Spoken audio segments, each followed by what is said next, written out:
Ce ne sont pas nos choix qui nous dérangent, ce sont leurs conséquences. Mais alors, comment prendre les bonnes décisions? Comment éviter la panique des choix critiques? Dans cette vidéo, nous verrons que nos décisions ne sont pas forcément une affaire de raison.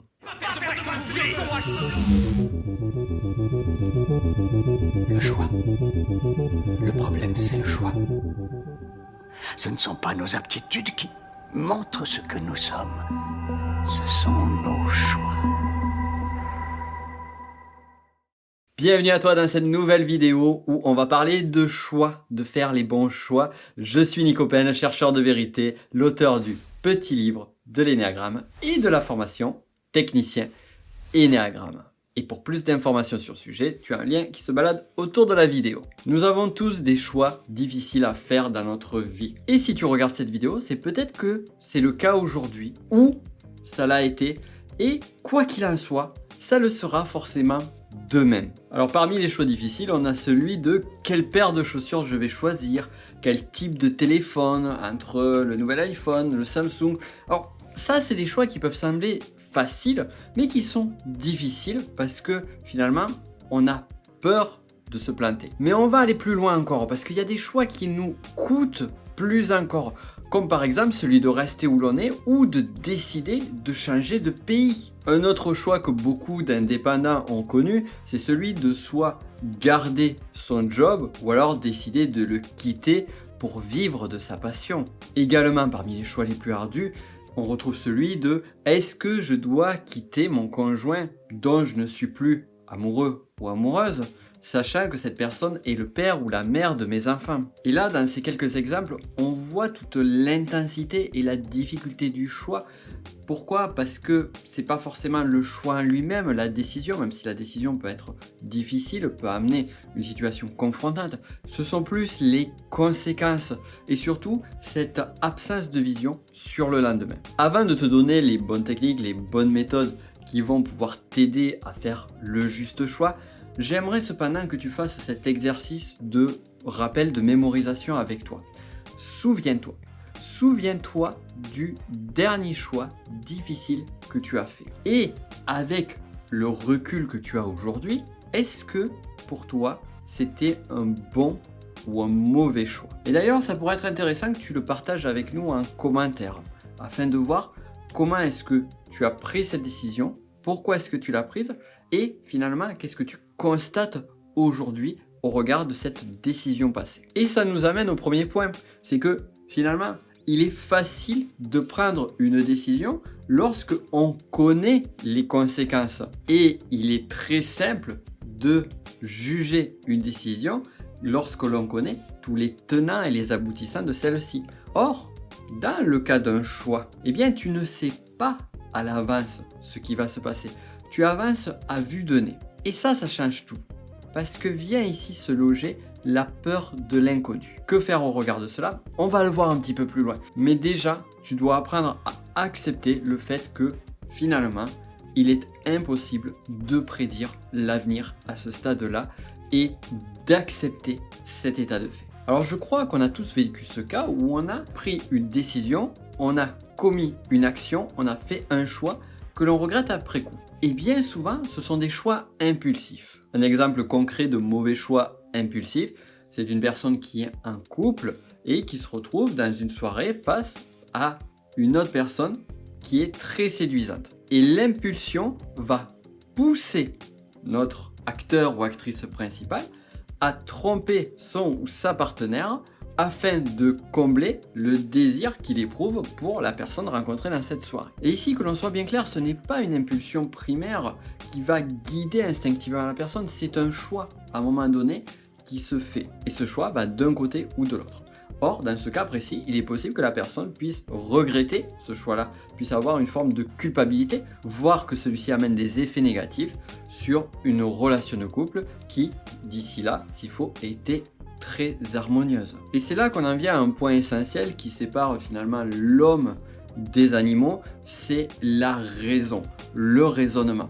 Et ce point est tellement fondamental que certains pans de la philosophie se sont basés essentiellement sur celui-ci. Et il est évident que bien souvent, Dès que l'on émet, dès que l'on fait un choix raisonné, celui-ci s'avère être le plus sage. Dès lors, comment faire un choix raisonné et ne pas passer sous l'impulsivité? Alors pour des choix conséquents sur lesquels tu peux te poser, je vais déjà te donner une première méthode qui marche très bien et qui est justement focalisée sur celle-ci. Pour la petite anecdote, la première fois que j'ai utilisé cette méthode, c'était pour me dire est-ce que je prends un chat ou pas? Et ce que j'avais fait et ce que je t'invite à faire, c'est justement d'imaginer donc les différentes solutions. Généralement, lorsque l'on fait un choix, on se retrouve face à 2 solutions possibles, parfois 3, 4, peut-être plus. Peu importe, même si là je vais me focaliser sur seulement 2 choix, ça va fonctionner dans les autres cas.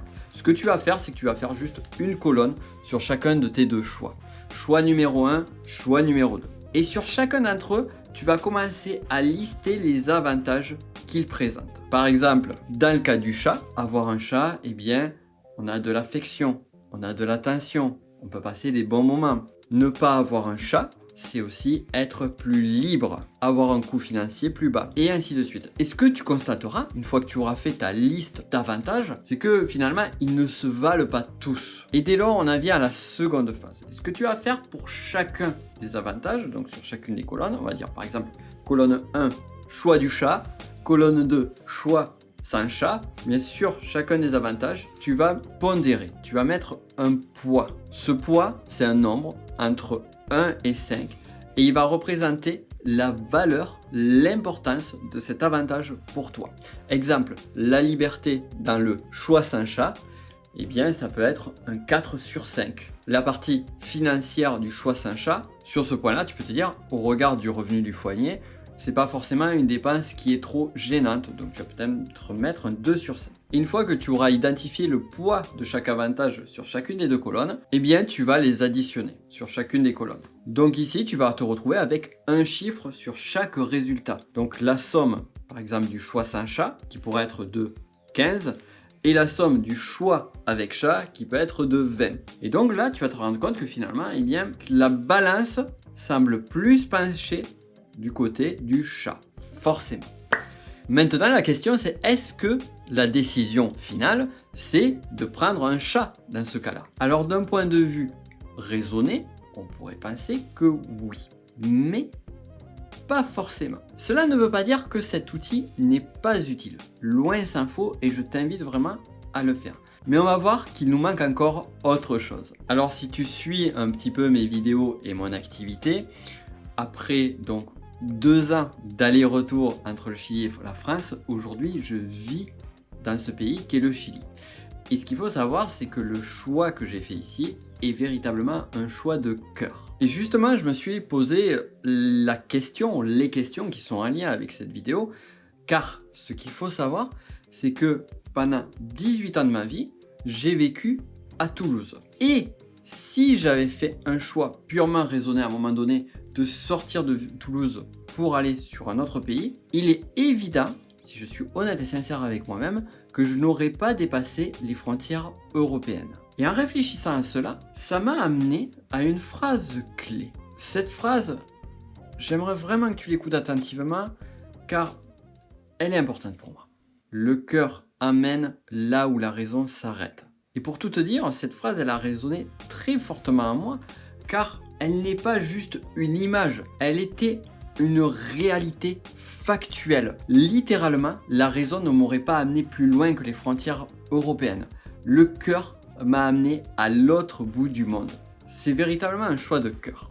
Et justement, parfois, il peut être difficile de savoir vers où son cœur balance.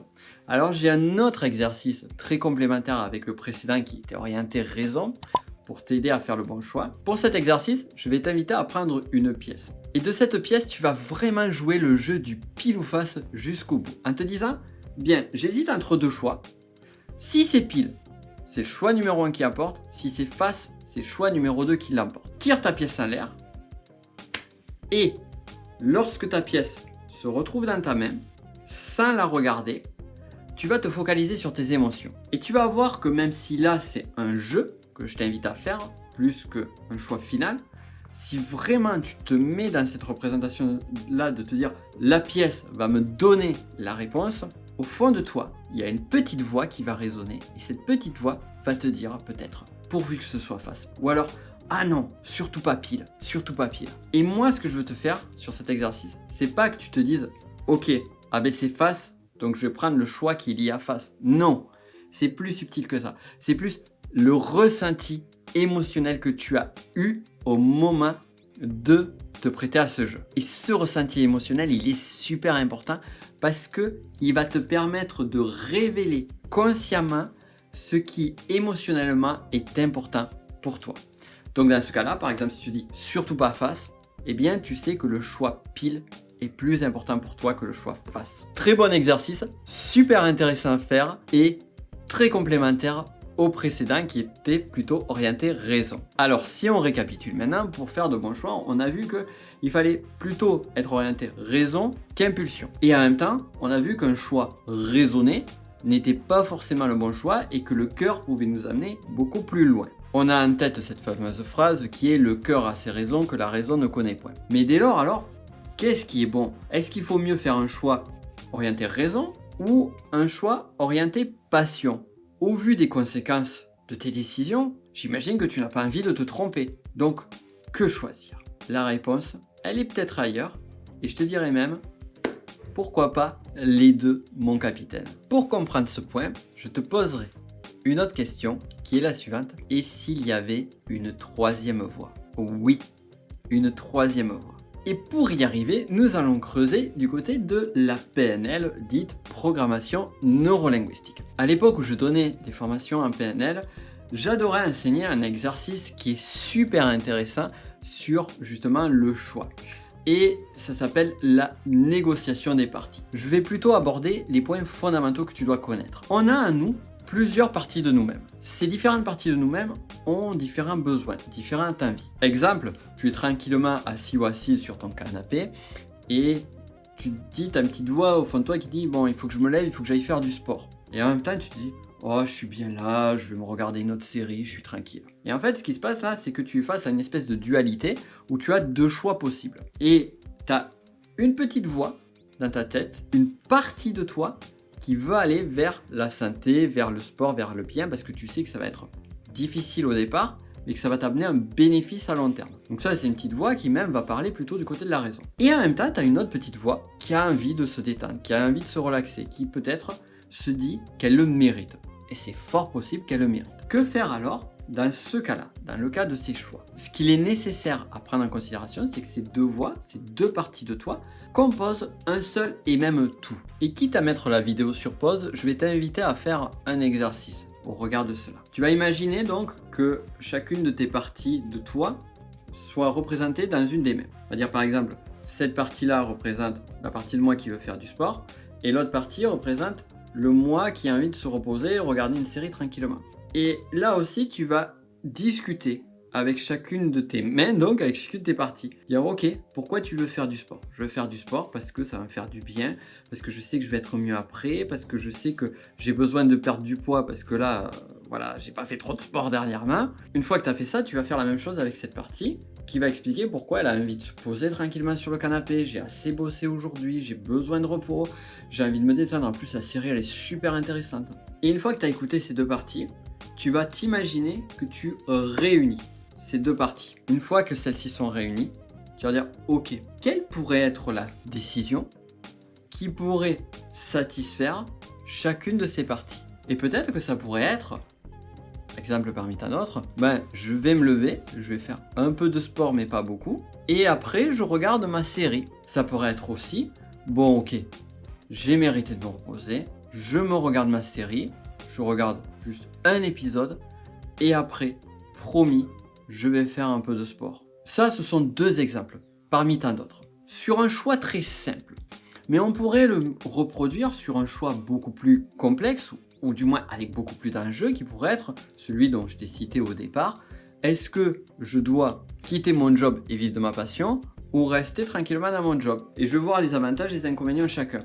Et peut-être qu'en les réunissant, une des solutions, et moi ça a d'ailleurs été mon cas lorsque je me suis lancé dans l'entrepreneuriat en 2011, ça a été, la décision a été prise en 2010, et la décision était, ok, je reste pendant quelques mois, pendant X mois dans mon job, je commence à préparer mon projet entrepreneurial, Et dès que je suis prêt, dès que tout est sur les rails, à ce moment-là, je me lance. Et là, ça permettait de vraiment répondre à chacun. D'un côté, le besoin de sécurité et de l'autre, l'appel du cœur. Et c'est là où finalement, ça va t'aider aussi à trancher entre la passion et la raison. Parce que finalement, c'est pas forcément que tu as besoin de couper en deux en te disant c'est l'un ou c'est l'autre.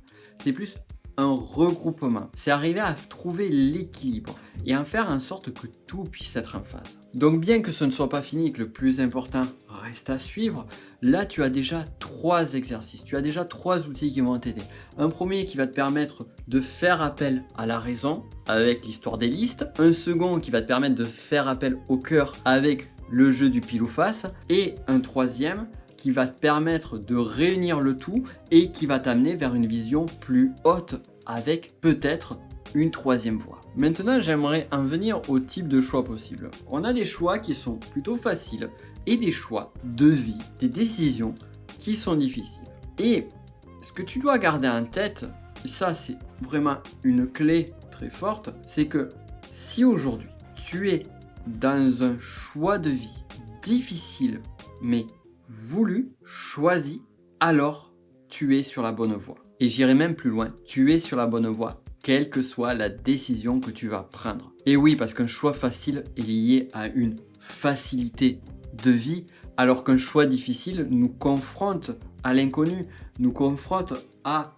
des enjeux beaucoup plus forts. Et ça nous amène à un autre point, c'est qu'on ne fait jamais de mauvais choix. Ça aussi, tu dois vraiment le garder en tête, même si on va regretter certains de nos choix, même si on regrette des choix passés. On fait toujours nos choix en fonction des ressources que l'on a à un instant T donné. Bien évidemment que si tu connaissais les conséquences de tes choix, eh bien, ça serait beaucoup plus facile.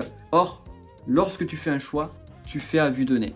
Donc, tu vas faire ce qui te semble le plus juste pour toi à cet instant T donné. Voilà pourquoi on ne fait pas de mauvais choix. Et ça, c'est une vue de l'esprit qui va t'aider. Mais là n'est pas le plus important. Et le plus important, je veux vraiment que tu le gardes en tête. Et c'est ce qui va conclure cette vidéo.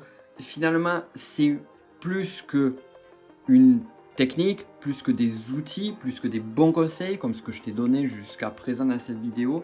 C'est une posture que je vais t'inviter à avoir. C'est une attitude qui peut tout changer dans tes choix. Garde ceci en tête. Le plus important n'est pas ton choix. Le plus important, c'est que tu acceptes et que tu assumes la décision que tu as prise. Je répète, le plus important, c'est que tu acceptes et que tu assumes la décision que tu as prise. Et c'est mon point de vue, c'est ma croyance, mais personnellement, je trouve qu'on est aujourd'hui dans une société de totale déresponsabilisation. Et on a tendance à chaque fois que quelque chose ne va pas, à dire c'est la faute des autres, c'est la faute de la société, c'est la faute de l'environnement. Je n'y suis pour rien. Et très peu de personnes prennent véritablement leurs responsabilités. Et lorsque tu prends une décision, lorsque tu prends un choix, que ce soit le bon ou le mauvais choix, ton attitude va tout changer. Car si tu vas dans un choix et que celui-ci est bon, il n'y a pas de problème, là tu as gagné, c'est cool. Mais par contre, si tu vas dans un choix et que ce choix finalement, même s'il est bon, il est difficile. Le simple fait d'être responsable, d'assumer tes actes et te dire ok, je l'ai choisi, je sais que je suis sur ce terrain-là, maintenant je vais continuer à agir de façon responsable. Et là, crois-moi que ta posture va tout changer. Et ta posture va apporter des résultats, des réponses différentes que si tu te dis ah finalement j'aurais pas dû, ah c'était le mauvais choix, ah mais c'est pas ma faute, à l'époque je savais pas que c'était ceci, cela. Être responsable, c'est aussi ça, être maître de sa vie. Et c'est vraiment ce que je t'invite à faire, quels que soient tes choix. Et tu verras que ça va changer beaucoup de choses. Je t'ai donné en amont mon exemple lorsque j'ai décidé de choisir de lâcher mon boulot pour vivre de ma passion. Ce choix-là a été difficile. Ce choix-là m'a amené pendant des années où mon entourage ne comprenait pas, où beaucoup doutaient de la justesse de ce choix. Et quant à moi, eh bien, ce choix-là, j'ai décidé de l'assumer et de me dire, ok, mais certes c'est difficile, mais j'y vais jusqu'au bout. Et si à un moment donné, ça se passe pas bien, je vais pas revenir en arrière. Mais je prendrai des décisions, des actes responsables qui me permettront de rectifier le tir. Parce que oui, c'est ça aussi. C'est pas forcément le choix en lui-même qui va être positif ou négatif. C'est ensuite les autres décisions. Car on ne prend pas qu'une décision. On prend sans arrêt des micro-décisions dans notre vie. Et ces micro-décisions, si on les prend de façon responsable, eh bien on peut rectifier le tir. Même si le choix de départ n'était pas forcément le plus juste ou le plus idéal. Et surtout, d'apprendre à être grand ou grande par tes actes. Oui, être grand par ses actes. Telle est la véritable maturité. Et tu verras que dès lors, tous les choix que tu vas prendre seront beaucoup plus simples. Comme tu l'auras constaté, il y a beaucoup de contenu dans cette vidéo, beaucoup de techniques, de principes, de méthodes. Donc je t'invite à la re-regarder pour justement pouvoir tout assimiler, voire même à mettre en application les différents exercices et les différentes approches que je te conseille de faire. C'est ça qui va véritablement t'aider à prendre les bons choix et plus encore, comme on l'a vu, la posture. Je t'invite également vivement à partager cette vidéo autour de toi. Ça sera aidant aussi bien pour les personnes à qui tu vas le partager, qui justement seront plus accompagnées dans leurs choix et leurs décisions difficiles, surtout si tu en connais autour de toi qui en ce moment ont des décisions difficiles à prendre. Et en plus, ça aide cette chaîne YouTube, comme le like. Et si tu as aimé cette vidéo, bien évidemment, et si ce n'est pas déjà fait aussi, pense à t'abonner à cette chaîne YouTube et à cliquer sur la cloche. Une fois encore, c'était un grand plaisir de faire cette vidéo avec toi. Si tu as d'autres sujets que tu aimerais que je traite, eh bien, sens-toi libre de le dire en commentaire. Et quant à nous, on se dit à la semaine prochaine pour une nouvelle vidéo. Ciao!